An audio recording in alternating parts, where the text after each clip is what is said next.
The FAMU Rattlers also set to start their season this evening in Chapel Hill, North Carolina against the Tar Heels, but controversy has taken the spotlight. Our Dominic Miranda is live at Kenan Stadium tonight for us. And Dom, it's been a tumultuous 24 hours for the Orange and Green.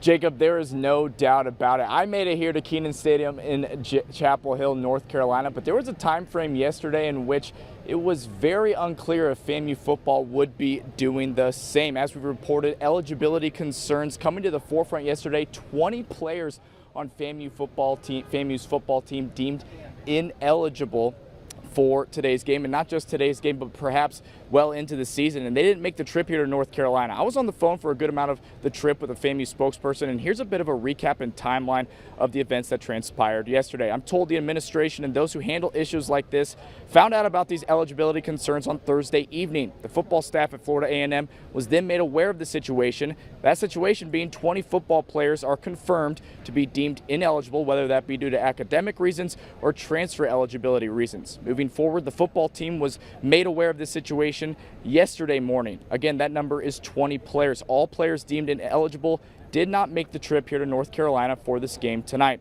I was able to confirm 3 players of note that are a part of this group: reigning Buck Buchanan Award winner and SWAC preseason Defensive Player of the Year Isaiah Land, B.J. Bowler, who is a preseason SWAC first-teamer defensive back, and starting FAMU offensive lineman Cameron Coven, all of which, again, out for this game, and all of which are ineligible for at least 4 games. Now, I'm told that the appeal process for these players, not just these players, but all 20 ineligible players, has been initiated. And the issue with these 3 players specifically fell under the umbrella of academic reasons.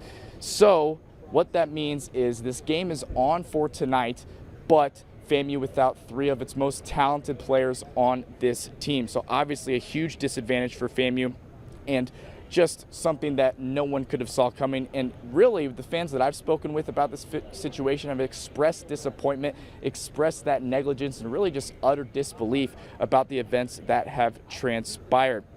Now, of course, Willie Simmons was made aware of the situation and the team, and he left it up to the seniors on this team whether they wanted to travel and play this game.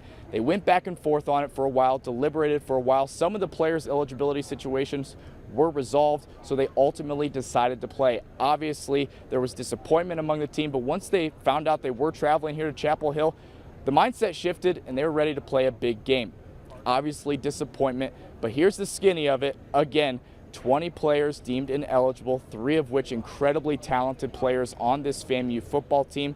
But again, the game is going to be played as scheduled. Kickoff is at 8:20 p.m. here at Kenan Stadium in Chapel Hill, North Carolina. The Rattlers and the Tar Heels squaring off. Hopefully Mother Nature cooperates for us tonight. We know there's some problems going on back in Tallahassee, but quite the developing story coming out of the FAMU football team over the course of the last 24 hours. We'll see how it plays out, but definitely a shorthanded group here in Chapel Hill. Jacob? All right, yeah, difficult situation out there, Dom. Hopefully they can get the game in North Carolina, and be sure to follow Dom on social media all night as he live tweets the game, and of course we'll have a recap at 11, Dom. Thank you so much.